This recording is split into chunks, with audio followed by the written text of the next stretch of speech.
The following podcast contains explicit language. Hello and welcome to Alcohol You Later, or what Mrs. Long, my second grade teacher, would have called one of my most unfortunate phases. Alcohol You Later is a lively discussion about wine and spirits. I'm your host, Bobby Hougham, and I'm here with Elyas Beria. Was Mrs. Long hot? And Chris Price. She was banging, dude. Are you kidding me? Today we're going to discuss the Mezcal Joven Nuestra Soledad. And we're also going to try the Josep y Pau Synergy Cabernet Sauvignon, Spain, 2016, and the Tenuta Migliavacca, Migliavacca Vino Rosso, 18. Thanks for listening in. It was good to know you. We are still recording with our COVID-19 protocol, recording from our own homes, using video conferencing to see each other. We have sent each other samples of the bottles we're talking about. If you'd like to see the video version of these episodes, you will find them on our website at alcoholu.com. Let us know what you think by way of Facebook or Instagram at AYL the podcast. And there is an email link on the website as well. This shelter-in-place thing is so strange. I feel like I've been cooped up so long, my brain has decided to go on walkabout. My dreams are fucking intense. Oh yeah?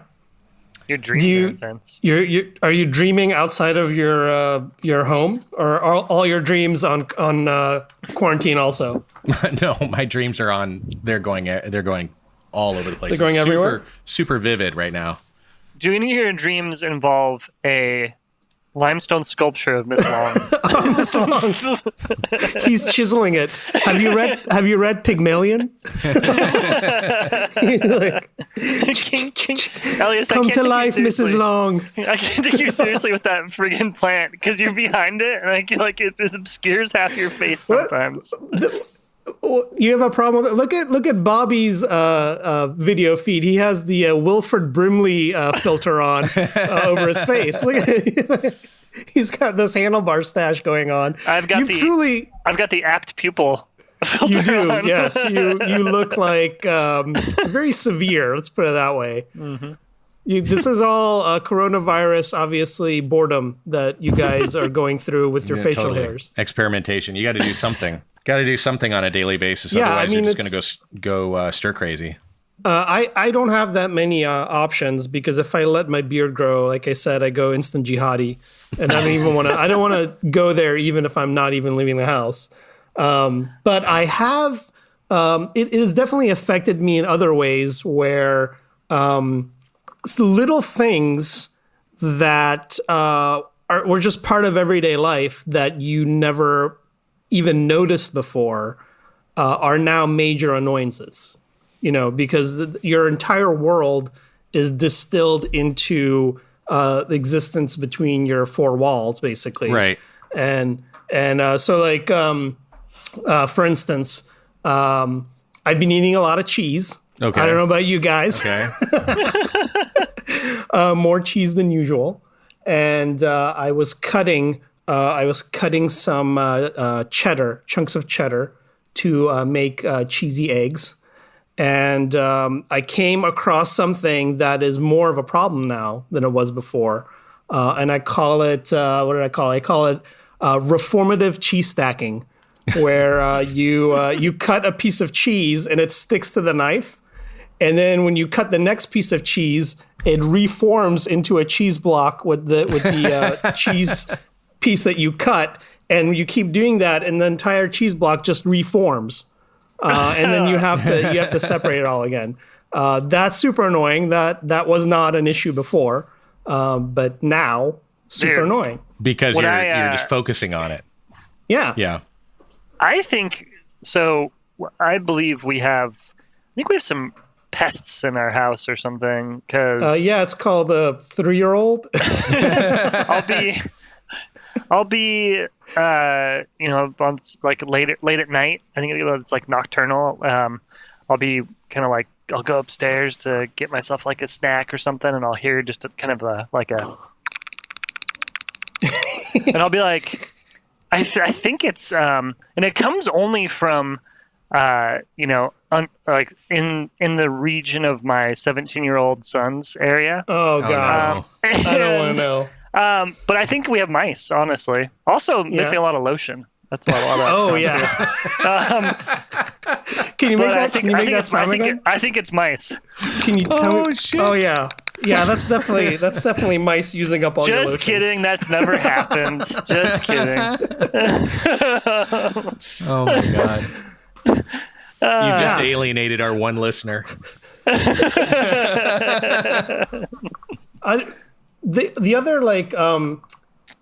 The other thing that is a source of anxiety now is like, how early can I start drinking? Oh, anytime you want, Elyas. You just go for it. It just depends on you have to do like this daily happy hour, like a commencement calculation matrix of what day of the week do you think it is? What did you actually do that day? How early is it versus how late you think it is? and all those things. And every day you're doing this calculation in your head of like, how early can I start drinking? I shortcut that. I look at it and I say, well, who have I had to meet with today? My Zoom meetings. I've got people if they're on the East Coast, then that immediately bumps my happy hour 3 hours earlier than normal. Nice. Yeah. Yeah. That is that's a good hint. Define your day. Define your day by your meetings. Yeah. People on the East Coast have to start Zoom meeting with like people in Japan now. You guys remember back in the 90s when like this cup stacking was a big thing? Sure. You guys remember that? Stacking cups and then unstacking them into pyramids? You had an amazing life in the 90s. Well, I drink so much early on that I've actually taken that up as a hobby. I do that with wine glasses. Oh, I just nice. do cup stacking with wine glasses, yeah. I'll provide a link of the cup stacking championships, and then I'll also provide you a link of me cup stacking wine glasses. It's really bloody. There's blood everywhere. I'm terrified that cup stacking means something that I did, something else that you're not intending it to mean. Stacking me cupping these nuts. I don't even know what that means. Was there a story here? There's not really. God, I wish there was. Did you see the blurry outline of my cat in the background? Oh, I see it. Yeah. It looks like it's eating somebody's brains. Today's episode is brought to you by Lisa Mattress. I don't know about you guys, but I love my Lisa mattress. I hate to break it to you, Bobby, but that's just a slab of limestone. Have you seen the newest deal? I've heard of the newest deal. There's a new Lisa mattress. Well, there's a new Lisa mattress, but you also get the free no-contact delivery, and you get to get $350 off of the Lisa mattress, plus a free organic sheet set that keeps sweetening the deal every week. Holy shit. Wow. That is a lot of pluses. That's in the months that we've been doing Lisa mattress ads, that's the sweetest deal that we've come across. And you'd be crazy not to go on alcoholu.com right now and click on the Lisa banner. I agree. Click on the link. Button. Get a Lisa mattress. Get a Lisa mattress. If you don't like it, just return it, right, Elyas? Return it before 100 days. You can return it. Yeah. Just don't return it, 6 or 7 times in a row, or else you'll get on the blacklist of Lisa mattresses like me. and we have a way around that. Also, stay tuned for our next ad. But in all seriousness, it's a pretty great mattress, and with the $350 off, free no contact delivery, there's no risk. There's no risk no reason not to. Yeah. Come over, click the badge. So go to alcoholu.com right now. Click on the banner. You guys want to give a little Rochambeau a start to start us off? Oh, let's give Rochambeau a chance. Give Rochambeau a chance. Yes, all we're saying we gotta give Rochambeau a chance. You guys draw your. Yeah, I'll know what Chris has by how long it takes him to draw. Yep, I'm ready. You're ready? All right, ready? Okay, 3, let's go. 2, 1, show. Ooh. Oh, mine's a rock. It's a D&D die. That happens to be a rock. So, Chris, color. I guess you're going first. What did you bring? Well, friends. What's it called? Bobby? Bobby, I already gave that a shot. I want to hear it for real now. I brought a Vino Rosso. Vina. Vino Rosa. It is a Vino Rosa. This is Tenuta Migliavacca. No, you don't say the G. You don't say the G. Migliavacca. Migliavacca. Migliavacca. Migliavacca. Migliavacca? Vaca means cow, and milia means like 1,000. I don't know, something like that. Really? So we're Something drinking like the wine that. of 1,000 cows? It's something cow. I don't know what milia in this context means. I mean, but, that's frightening. Okay, well. yeah, it's terrifying. Just imagine 1,000 udders. Dude, I mean, I'm going to butcher a lot as I'm talking about this, but let me just get the gist of it to you, and then I'll give you a little history on the area. Okay. This particular bottle is biodynamic, just like table wine. So it's the Vino Rosso. It's made using the biodynamic principles, and it was one of the earliest regions of Italy and earliest winemakers in Italy to actually start to do something that's a little more closed circuit. So what I mean by that is they have the region is Casalese Monferrato, near the town of Casale Monferrato. Okay. The region on the bottle, let's see here. That's the area. That might just be the region, actually. Yeah. San Giorgio, Monferrato, Italy. So it's actually kind of interesting. They're in the front of one of the first companies in Italy to apply the principles of biodynamic agriculture. So the family, the son Francesco, cultivates a 50-hectare piece of land. 13 of those are vineyards, and then the rest are for hay, cereals, and cattle breeding. And so the reason why they have cattle breeding, they have hay, they Love have the hay cereals from and that vineyards. region. Such Do good you hay. really? Oh yeah, good hay for that region. They transform the agricultural production matter, like all of the cow poop and all of the waste from the cows, into fertilizer for the vineyards.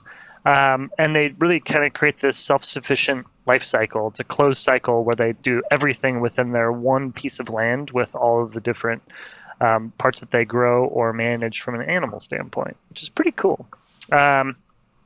I was shocked that this was in fact a natural wine because the bottle is as like basic as they come. Oh, that's a good one. Yeah. You know this one, Elyas? Yeah, I'm familiar with this guy. Well, I'll give you guys a photo of it. But We actually just had that bottle the other day. It was really Really? good. Look at that. Yeah. We've all had it. yeah, I mean it's cool. I've never actually tried it yet. Oh, you haven't? I didn't know all that stuff about it though. No, I didn't. That's really interesting. I mean, it smells so classically Italian. Yeah, I mean it's Barbera, mostly Barbera, and then it's 80% Barbera, 10% Grignolino, and 10% Freisa. I'm going to pour a little bit here and give it a taste. Fermentation on this is oak wood, 40-year-old oak wood. They typically, hold on, let me get a smell of this. It's natural yeast. Elyas, you can talk to us about what the timing on maceration is here, but it's 9 days they macerate really? this wine. Yep. Okay. It's pretty dark for I mean, you can definitely still see through it. It has some good clarity, but it smells and it looks pretty well extracted for a natural wine. This tastes like a natural wine. Like out of the gates, I'm like, oh, yep, this be a natural wine. Oh, totally. It's got that kind of barnyardy, esque taste to it. But not over the top. The Barbera like really punches through, honestly. It's still pretty clean. It's not like it's not super funky. It has like a little bit of like mustiness, which frankly, a lot of conventional Italian wines have also. It's sort of a characteristic of Italy, in my opinion. When I think about Italian wines, a lot of them have this sort of like musky sort of library note to varying degrees, obviously. Yep. I believe they start these in stainless steel and then finish in the oak barrels. It might be the other way around, but I'm pretty sure that's the... Okay. That makes sense. Probably older, used oak. Yep. 40-year-old oak. Aged for 6 months, not filtered, not clarified at all. So none of that process has actually happened. The production on this particular bottle is pretty large. It's not like we're drinking... what's that sparkling wine that you love so much, Elyas? $6 million bottles produced. Chandon? It's not like Chandon's volume, but they produce 7,000 bottles of this per year. Yeah. Which is a lot. I mean, that's a good chunk. That's kind of, that's what I got to say about this wine, guys. What do you think, Bobby? How do you like it? No, I really like this. We had it with a red sauce. I think it was last week. And just a red sauce? You just had like a bottle of red sauce? A bottle of red sauce. You're chugging red sauce and then drinking wine. And it was really good. It's really nice to have with, I would imagine, with any bolognese or anything like that. We had it actually Bolognese. We had it with Bobby, how'd you learn how to say that? Do you speak Italian? Oh. You're either Mario or Luigi. Did one of them had a handlebar mustache also? I think they did. Nice. Oh, nice. Man. Yeah, I mean, I could see that would be great for this. This is probably amazing. I think we brought a couple of steak wines this week, Elyas. This is like, is it steak week? This is a good steak wine. I don't know if mine is, but yours definitely has. It's medium. I would say medium bodied. It does have a little bit of grip to it, even though it's a natural wine. It's not as heavy bodied as like maybe a more conventional wine, but you can still taste some of those tannins. It has a little bit of grip.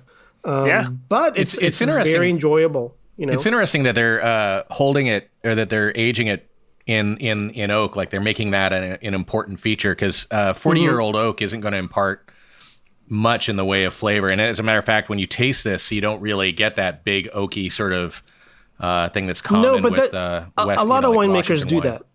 Yeah, a lot of winemakers. They use old oak because it does other things. Like it does impart some level of oakiness. There's still some like vanillin and other and wood tannin that does leach in, not as much as new oak at all.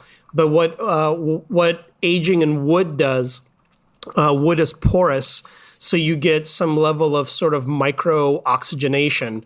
So you don't get that reductive sort of note as much that we've talked about, where the reductive notes are more funky, barnyardy, sort of weird notes that then go away once the wine has had more oxygen. But if you age it in oak, it's getting like micro amounts of oxygen as it's aging. And that just does something different to it than if you were to age it in concrete or stainless, or just bottle it and not age it. So that, it's a purposeful choice that the winemaker makes to give the wine more sort of appealing, maybe, less funky note to it. Right. But for whatever reason that they do, it's very purposeful. Cool. There you have it. My latest natural wine from a region that's not. It is very good. The Loire Valley. Thank you so much for bringing that. That is a fantastic wine. I've been meaning to go back up to Molly's and pick up another bottle. Yeah, it's good stuff. Well, thank you very much, Elyas. All right. Give us the lowdown. I'm going to pour myself this one into the glass. Off to my wine. I've learned something before we get started here. Yeah. Not to do, which is I used to just like blindly just stick my nose in everything that Elyas would bring us. I just like take a deep smell because my brain's been trained to do that. Yeah. Now what do you do? Not anymore, friends. Now I go like this. I poured it. Now I go like this. Oh yeah. Uh-huh. Do you waft it up and then walk through it like a perfume? This smells really freaking good. So this is the Josep y Pau Synergy Cabernet Sauvignon from Spain. Ooh. And if if any one of you know anything about this wine, please tell me, because I know fuck all about it. Hold the phone. Okay. I think I might have that right next to me. You have it? Maybe. Let me see. All right, I think I have it right you here. go get it. There's a really interesting woody sort of flavor or smell to this. It does have a really nice nose. I mean, and it's a cab. Usually I'm not a huge fan of just 100% cab. You don't have it, but that is that same producer. That's the white. The label. Yeah. Yes, we have exactly. That. We have a bottle of that. It is. Hey, we all have it. Hold on, look at this. Look at this. Not for sale. Very nice. No, but look at this. Oh, the yeah. floaties. Look at the floaties, man. Lots it's of so floaties. Gross. Would you have ever drunk that? Would you ever bought that a year ago? No. Hell no. But yeah, it is on the nose. It does have very sort of characteristic Cabernet Sauvignon notes where it's very brambly. It smells like blackberry. Yeah. Maybe like a touch of eucalyptus. That's not minty wine sort that of you're eucalyptus. Smelling. That's not the wine. Yeah, that's this. Yeah, Maybe that's a my touch of eucalyptus. Because my face Does everything smell like eucalyptus to you guys? But it is very classic sort of Cabernet Sauvignon nose, which I typically don't go for. But I literally don't know anything about this wine. It does not exist anywhere. There's zero information about it. I haven't found anything. In fact, I Googled. I went on YouTube to see if there was any videos about the producer or anything. And here's what I got. I'm going to share my screen so you can see what I found. Okay. Do you guys see it? Not yet. No, not yet. No. This is the best part for podcasts, by the way. Sure. This is the best part here. Yeah. I shared my screen. Do you see it now? Yeah. Yes. That's what I was able to find. That's what came up. Pingu, the Asperger's penguin from a weird European country. That was the number one thing that came up. But this actually smells and tastes like it might be a good gateway wine for somebody that's really familiar with or really likes the really oaky Cabernet woody, Sauvignon. Stuff from Washington or right. But then to sort of taste it done in a natural way. I really like this. It is there's a lot more wood in that than in Chris's wine. But it's really nice. It is.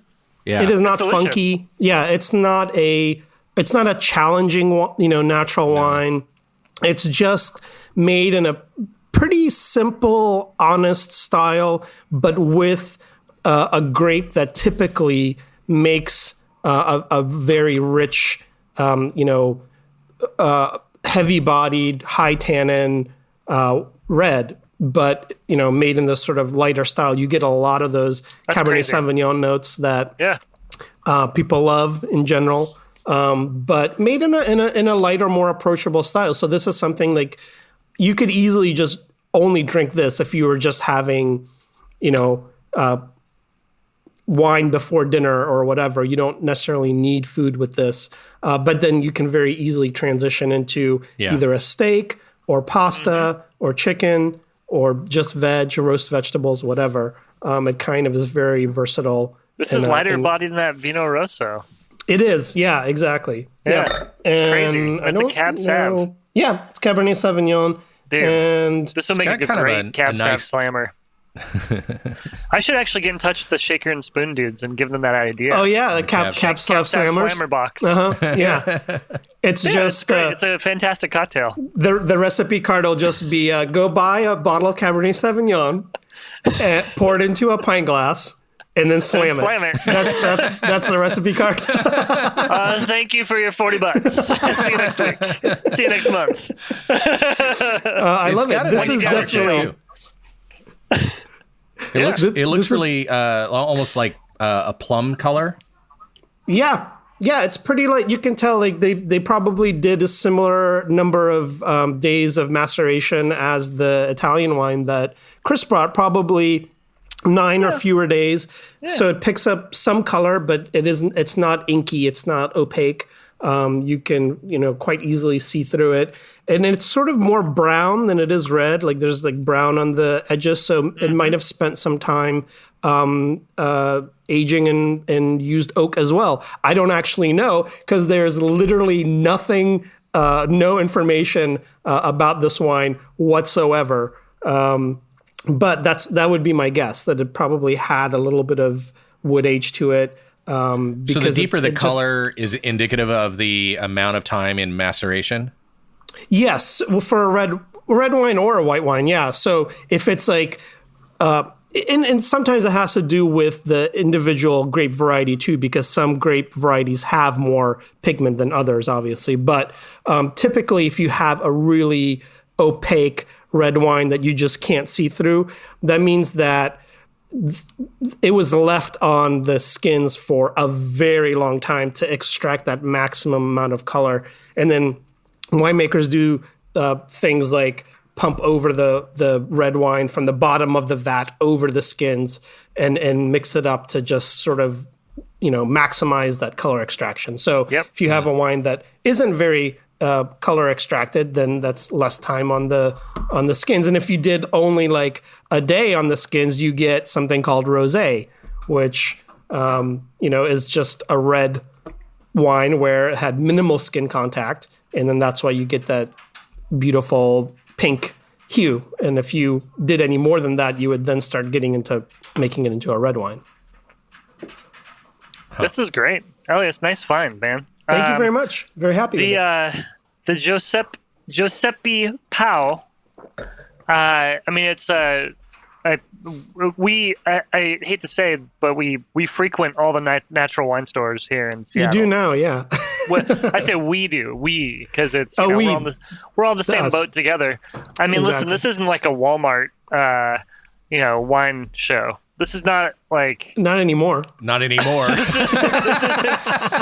is no Walgreens wine show here. This is just for elitist natural wine drinking ponces. Yeah, for sure. I like two things. I like Bobby is the most down to earth. Natural wine ponce, and I like schponce. Oh, yeah. Ponce and Schwanz. Hello, I'm Ponce. I'm Schwanz. We are here to vin you up. Oh, that's a throwback. Yeah. No, but this is good, and it's not. I think we see a lot of Giuseppe Pau at almost all of the natural wine stores we see around here. Yeah, unfortunately, the one thing I was able to find out about it is it seems. I don't know how available it is outside of the Seattle area, because it literally no hits came up on Wine Searcher. It's possible that there's some other importer in maybe New York area or LA that imports it, but there's one very small importer that had just a terrible website in the Seattle area that brings it in. So it may just be only Seattle area wine, and if it is, I'm sorry, but if you venture out to your natural wine shops, wherever you are, and you ask about it, they may be able to bring it in, or it may just be there and it's just not available online, I saw one other thing that's like a little bit like, kind of a bummer, which is their winery. It's basically just powered by a coal plant. So they just burn coal to produce their wine. You're a fucking liar. And also they don't practice social distancing. Oh no, of course not. They have slave labor, they burn coal, but they make a damn good wine. That's true. Yeah. Yeah. Slave labor and coal. The winemaker delivered this personally to my house and hugged me. That was nice. Yeah. Huh. From Spain. From Spain, interesting. Yep. Hey, I have a picture of the actual winery if you guys want to see it. Oh yeah, sure. Let's see it. Let's see this. This is the screen sharing episode of I'll Call You Later. So yeah, yeah, it is. We'll describe it. We can describe it for sure. God, why isn't we'll this? Have okay, a there shot it is. Of it up on our website. It Nice. is right here. Oh, that's See this right beautiful. here? That's it. Yeah. That's beautiful. I love the trees. This is where the production of the wine comes from, Just right? a giant coal plume. And then this is the love that they give to the town. That is that's called so guys, believe it or not, but I've had a lot of very strange jobs in my lifetime. At one point, pre 9/11, I was working at an oil refinery in Los Angeles. Yeah. Really? An oil refinery? Yeah, No way. I was working at an oil refinery. It was a temp job. Were you like the mail guy? Were you? No. I was in charge of this database that I was sitting with like an engineer, like a representative, and like somebody else, and they had to every year go through all of the systems and describe all the things that could go wrong with it. And then if it went wrong, what was the worst thing that could happen? And then so I had to input all of this into the spreadsheet. And the most critical systems, if they something went wrong with it, it would end up killing hundreds of thousands of people that lived in the community next to this coal plant. Like that was the worst thing that could happen. And their term for that was community impact. So anytime there was community impact, that just meant that hundreds of thousands of people would die. And that was kind of the photo that you showed us. There was a lot of community impact going on there. A little bit of community impact there, Josep Pau. Yeah, so it was very strange because I was working at this oil refinery in September of 2001, and halfway while I'm working there, 9/11 happened, and then suddenly I was like this Afghan. Working at an oil refinery in Los Angeles with intimate knowledge of all of the systems and the worst things that could happen and how they could go wrong. How quickly did they drop you? They gave me a tour. Okay, let me show you. Yeah, it was very strange. It was a strange time. I was happy to just walk away from that job. You know what you need? You need a tour of our facility. Yeah, that's when 9/11 happened. There was everybody just stopped working and people just couldn't focus. So the guy I was working with was like, "Let me just give you a tour. We're not doing anything else today." So then he showed me where all these things were that we were like.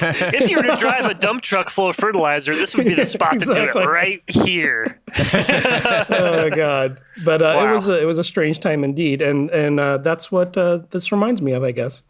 Nice. Well, there you go. Nice. Okay, well, Josep Pau, I was just joking.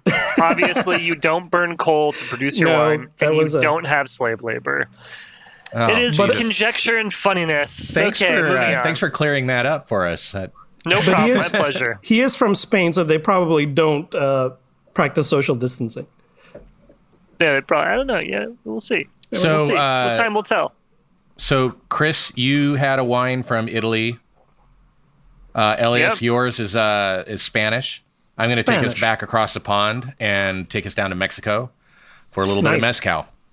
Oh man, I hate mezcal. Let's try this. Many of Amanda's relatives didn't know the difference between Spain and Mexico. So, there you go. Oh God, this smells so smoky. So, one thing I will say, while we're still on about Spain, we did get a comment from a friend of ours, Beatrice, who was asking about mezcal, and it made me start thinking about it. And the reason why I was talking about Spain is Beatrice is currently living in Spain. She was asking about mezcal. So anyway, I have this bottle. This is the Nuestra Soledad. This is another single village variety. They do this bottle specifically is a San Luis del Rio from Oaxaca. So mezcal, just a quick little primer. Mezcal is the national spirit of Mexico. It dates back to the conquistadors. Tequila is a variety, is a type of mezcal. If you think about it from a whiskey point of view, Scotch is to whiskey what tequila is to mezcal. No kidding. So, wait, Nuestra does that mean our loneliness? It does. It's actually that is Nuestra very Soledad. That is very apt for coronavirus times. We're drinking our loneliness. So yeah, this was named in tribute to Our Lady, the Virgin of Solitude. But anyway, this is another single village mezcal, and much like the Del Maguey mezcals that I brought on in one of the earlier episodes, this one they do the similar sort of thing where they have about 7 different varieties, and each one has a different flavor due to kind of a terroir sort of approach, like everything, the soil, water sources, wood, and the different techniques that each village brings to their distilling really affects the flavor. Can you show us the bottle? Yeah, sure. And there'll be a picture on our website as well. Okay, yeah. But all of these bottles, they all basically look the same, but the color, you can see there's kind of a gold color in the print up here. And then also down here, where it says San Luis del Rio, that is also, you'll notice that when you see these labels, they all pretty much look the same, except that color will be different. And obviously depending on where it's from as well. I hope we didn't give Chris a generous pour of this, because he's probably just going to dump it out somewhere. He's just going to pour it over ice cream. Maybe. No. So, keep going, Bobby. I have something to show you. So this is a little hotter. The ABV is a little bit higher. It's a 47.9%. So it's a little bit hotter. Yeah. It's unaged. The other thing that's really interesting about this specific region is it's also in the Valle Centralis region, which is intensely hot, and it causes the agave to ripen a little bit earlier. Okay. Hey, Bobby, look up here while you're talking just for a second. What is that? What is that? It's completely blurry. Oh, it is? Hold on, let me back it up a little bit. Is that a picture of the whiskey you brought being poured over ice cream? Oh, no.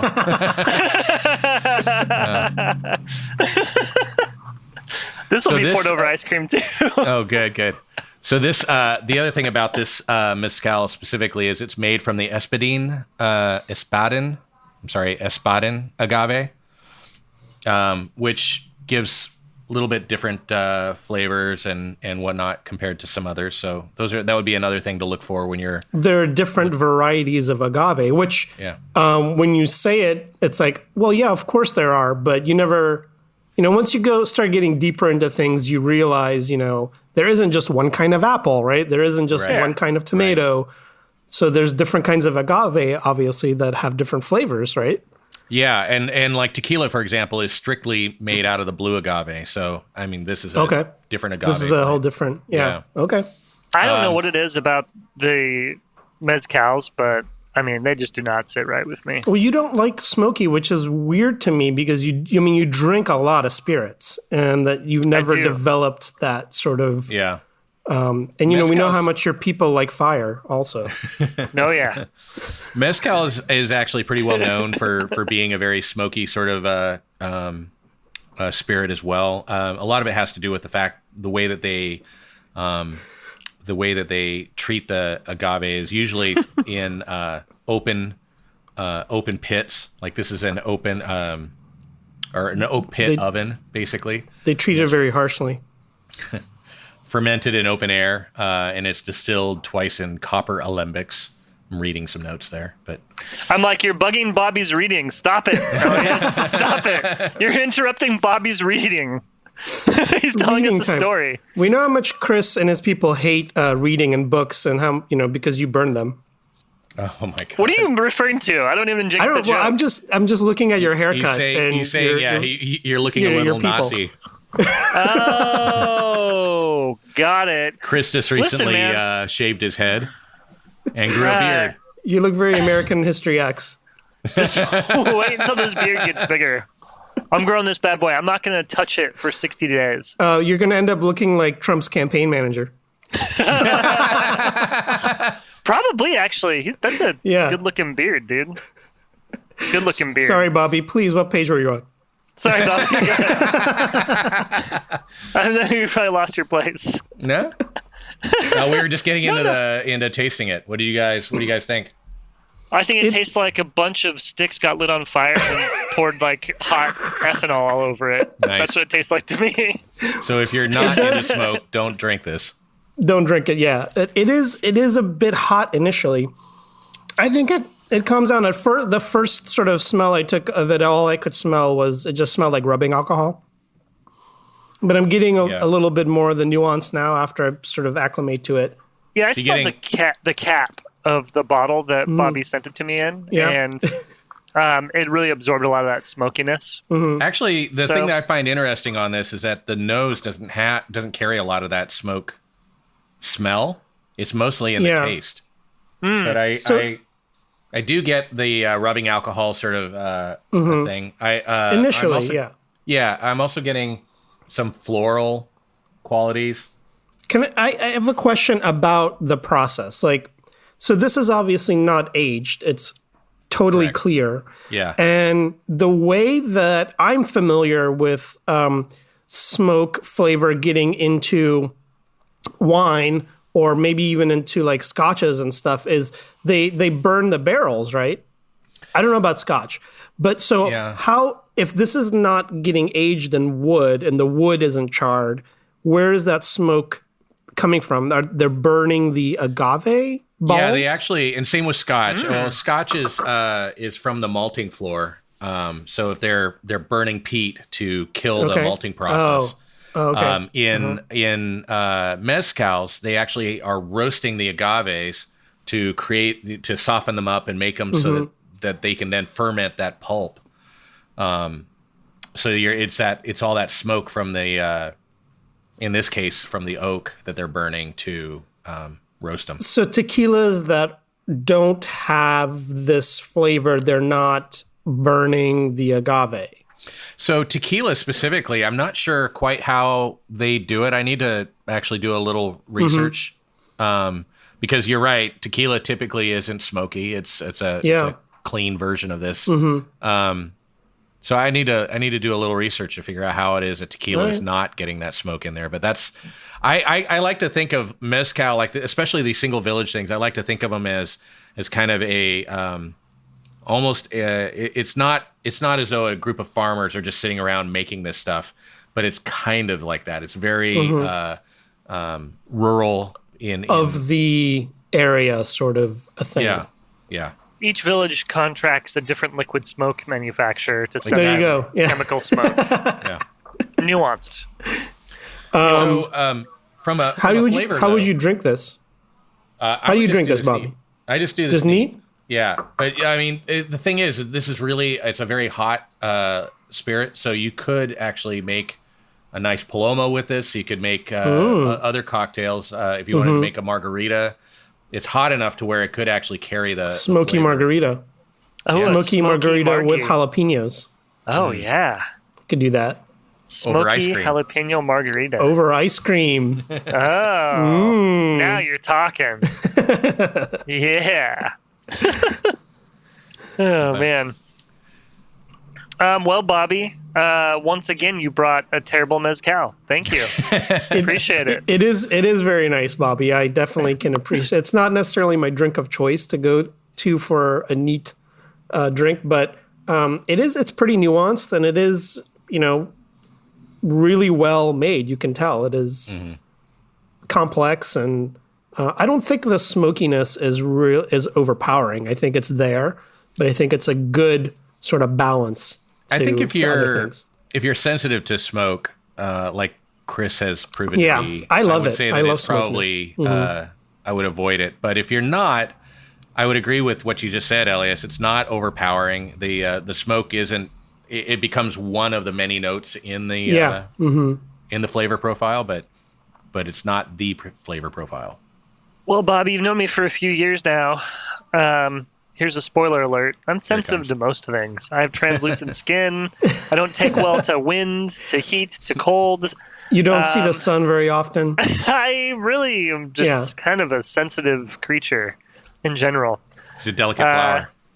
So there you go. Yeah. I definitely don't have the manliness. That's why I'm growing this beard, which I will then, maybe next week I'll just shave it into the white herb.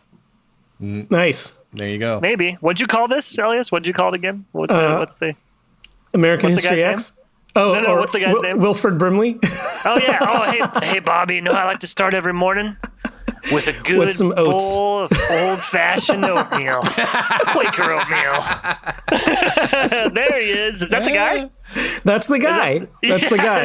Yeah. Yes, I got it. That's it. Oh man, We'll have Bobby. to put some photos up on our site. You're a for this good. episode. Bobby's you're a like good-looking Wilford Brimley. Bobby looks like a young Wilford Brimley back when he used to fuck. Because that guy fucked. Man. That guy did for sure, dude. Wilford Brimley, and Lord. What's the guy's name? Fuck. Yeah, I forgot his name. God, that what's guy. his name? That guy. We'll have Dude, to. Yeah. Because remember the party we created of them? You should Like have a all bottle of that in front of you at all times. I should. I know. I'm going to actually go back look for it. I just got and the look it side up. eye and the pursed lips from the wife when I said that shit. I got the don't duck even lips. deny it. I got the duck lips and the side eye, which means I'm gonna pay for that later. Just get her a poster of Wilford Brimley, and everything will be. Yeah, I was wondering why she had photos of Wilford Brimley. Wilford Brimley. Oh, Chris. We may have to cut that or not. All of this is made possible by Pure VPN. Hey, Chris, I got a question for you. Don't ask me what a VPN is, please. I'm not. Too easy. I'm gonna ask you if you enjoy being tracked by your ISP and by cookies. Well, no. No, I mean, who don't. does? No. Nobody does. Yeah. A good way to get around that is to use Pure VPN. Yep. A I agree. VPN is a virtual private network. And with Pure VPN, you could prevent your ISP and ad companies, Google, everybody else from knowing where you're going online and from following you and tracking you and keeping a record of that. Hey, and check this out. Right now, you can take that capability, and everybody's got a deal these days because, like, tough times, extraordinary measures, just like Pure VPN It's a buyer's says. market. It is. They will make a 7-day trial available to you for just 99 cents. And when you sign up after you've been on for the 7 days, because you know you're going to be like, wow, I'm anonymous. This is awesome. I'm totally protected. You can then give 12 free monthly accounts to your friends. 12? To try it out. 12, Whoa. yeah. That's And- huge. That's like a 1 full year for free And amongst 12 people. Think about this, guys. We're now conducting more of our lives completely online than ever before. So it's more important than ever to have security and anonymity while you're online to keep from being tracked by your ISP or anybody else. Oh, yeah. And with PureVPN's awesome features, internet kill switch, 10 multi-logons, 24/7 technical support, 1-button push security. Why wouldn't you do it right now? And it's Come to our super site. easy to use. Just Yeah. go to alcoholu.com, click on the PureVPN banner, and try it out today with no risk. Are you guys ready to try a little game called Definitions? Ooh. Definitions.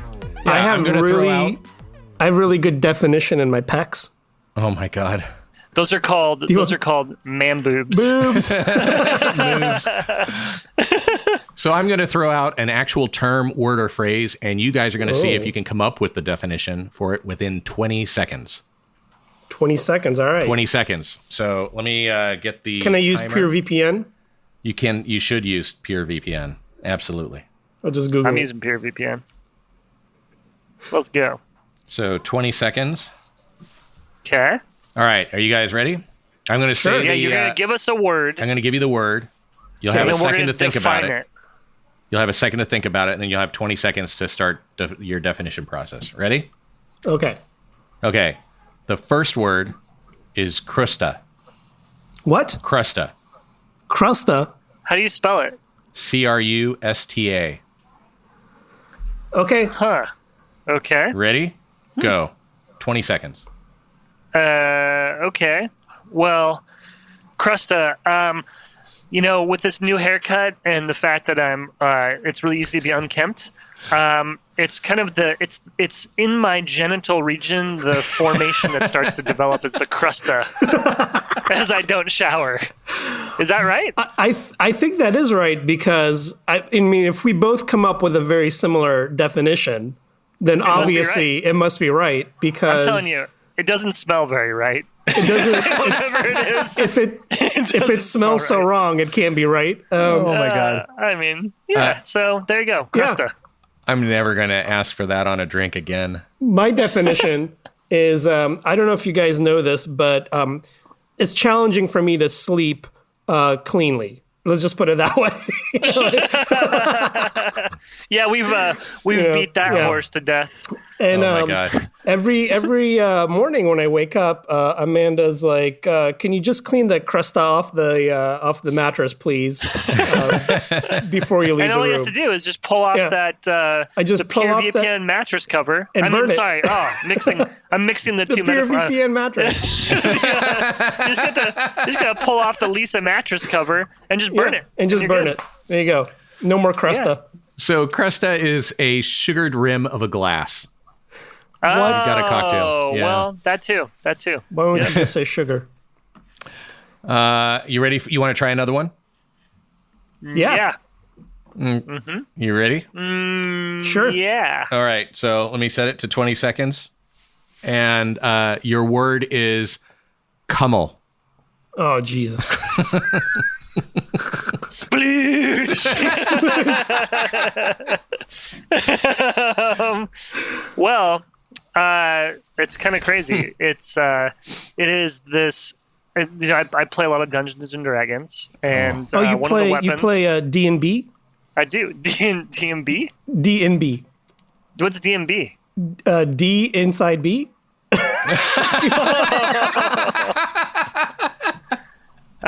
One of the weapons in D&B, which I can only assume is the D in the B, is the cumjul. It's similar to what you just said. It's a cudgel, but it's formed out of. Anyway, go ahead, Elyas. What do you think? Bobby, what is the word again? Kummel. Kummel. Kummel. Oh, Kummel. Yeah, Kummel. So you must watch out, Elyas. You've been a good boy. I might Kummel you. I know exactly what this is. So sometimes,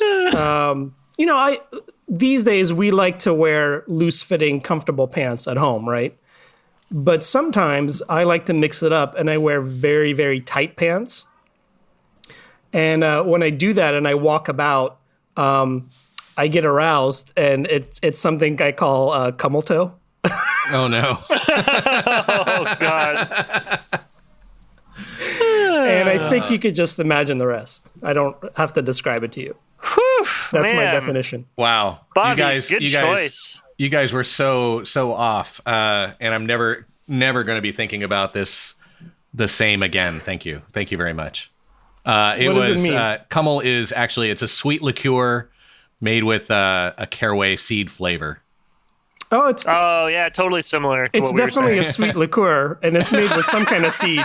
That's for sure. So I was not that far off. There you go. Oh, my God. Yeah. All right. Wow, Elyas.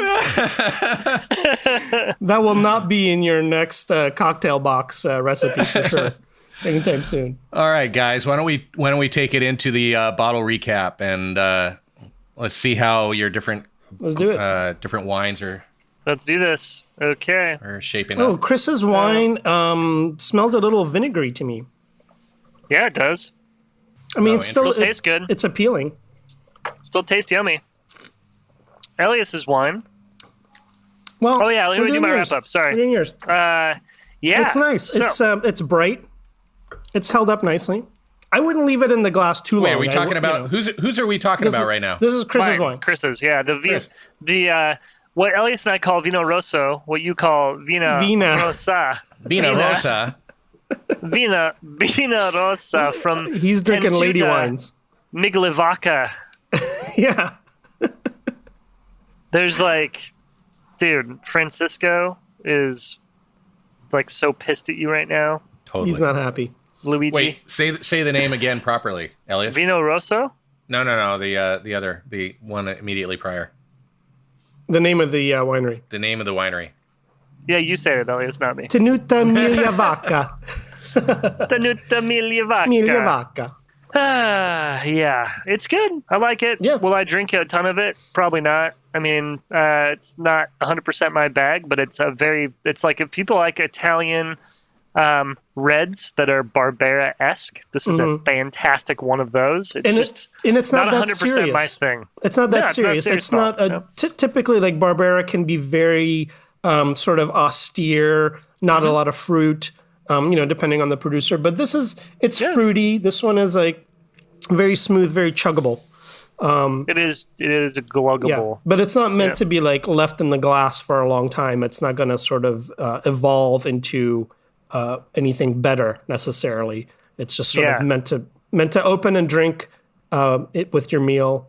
And at 12.3%, you can drink a bunch of this and not have any danger of an errant cummeling. You will not be cummeling yourself. You won't be cummeled. Yeah. I mean, that's actually a good point, guys. Like, natural wines are perfect for coronavirus quarantine. Like, if you're moving into the era of like one bottle is not enough between two people for one night, 12% wines are what you want to be drinking those. So then you can open another bottle and drink half of that or whatever and not feel terrible about it. Wake up and your family will still respect you in the morning. That's great. Your family will. Ours will. How much was this bottle and where'd you get it? I got it from the fantastic Molly's Bottle Shop. Ah, Molly's. Love Molly. Love the shop. If you did listen to our live episode, that's where we did it. It's fantastic. Back in the day. Back in the day, guys. Oh, man. I am going to tell you right now, I forget how much this thing cost. I think it was in the $20 range. That sounds about right. It was, I think, $23, but I couldn't tell based on my invoice, unfortunately. So there you go. Do you guys remember? I know you both have bought this before as well. That's a good, we can look on Wine Searcher, but I was going to say $23. Sounds good. Low to mid 20s is where I would have put it. Mm-hmm. Yeah. I'd say it's not super available everywhere because this was like a regional local wine, and you have to have a special importer who wants to bring this type of wine into your area, which we have a couple of those in Seattle. So, if you do happen to get your hands on it, or if you can get it online, go ahead and go for it because it's definitely unique, and it's a neat wine for its type. And don't let my comment around not being a huge Barbera fan, because this is a fantastic. It's Barbera very drinkable. wine. Yeah. Yep. Elyas, let's see how your wine's holding up. My wine here. You're getting low. It smells good. Mm-hmm. It hasn't changed very much in the glass. I gotta say, you gave us a Bobby bottle pour before. Oh yeah. This one, it's not a pretty enough? shallow pour. No. I'm sorry. Listen, I'll give you more next time. Not everybody can be Bobby bottle service. That's true. Hougham. Yeah. But I didn't know if you would like it or not, and I didn't want you to throw it out. But this is it's held up well. It tastes exactly the same. It has nice, very ripe tannins, soft tannins, nice like tart blackberry sort of flavors. Fairly smooth, fairly gluggable also.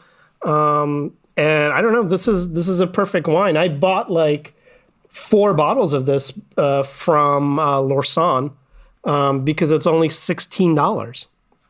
Whoa, that's a bargain. Yeah, wow. for $16. I mean, this is like perfect for midweek drinking. Light bodied. It's at 13%. So not super heavy. It's just a perfect quarantine wine, I think, in my opinion. Good price, can't beat it for that. Yeah. So if you can find it, get it. I like it too. I'm a big fan. Yep. Josep Happy Pau. Yep. Coal miner, coal burner, slave owner, amazing winemaker. Well, and this bottle here was one of my personal collection again. Oh, mezcal. Yeah. Yeah.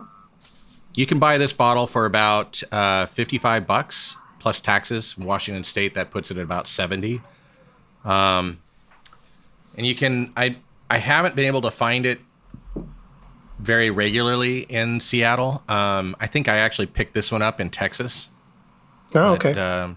But look around for it because it is a pretty good collection of different mezcals.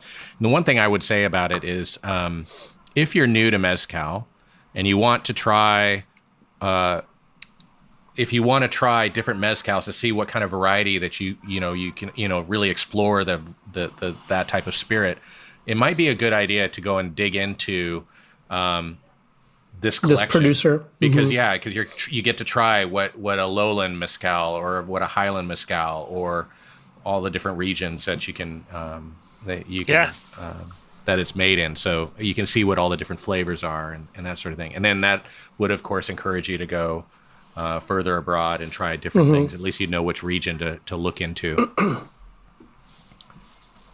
All right, yeah, I like this one. I would like to try the rest of this in a smoky little cocktail later. That's something that I definitely will be doing. But I see where what you're saying, that it's probably best to just drink this neat if you're into mezcals because it's just so nicely done. It is kind of a shame to probably put this into a cocktail. Well, I mean, I think the smokiness of my Cresta will go really well with the smokiness of this mezcal. So if you'd like me to make you one, I can send one over. And your Cresta is smoky just from all the books you've been burning? Oh, wow. Could be. I don't know. Stand pretty close. The Cresta. Well, that's an hour you won't get back. You can learn more about the bottles we tried today at our website, alcoholu.com. Also follow us on Facebook, Twitter, and Instagram at AYL the Podcast, and continue the discussion with pics, notes, and questions, and we may share them on our next episode. Please share, subscribe, rate, and review us wherever you get your podcast. We need all the help we can get. We'll be back in 2 weeks. Tune in, and you may hear Chris say, I love me a female Vino Rosso. And Elyas says, I'm having a heavy Cresta day. Our engineering team features a fabulous John Baroker and Adrian Gutierrez of Hereby Sound. Our theme music was composed and performed by Flex Vector. We recorded today's episode in our separate, undisclosed locations. That's it. Goodbye. Bye-bye. Alcohol You Later is brought to you by Pear Shape Productions. Copyright 2020.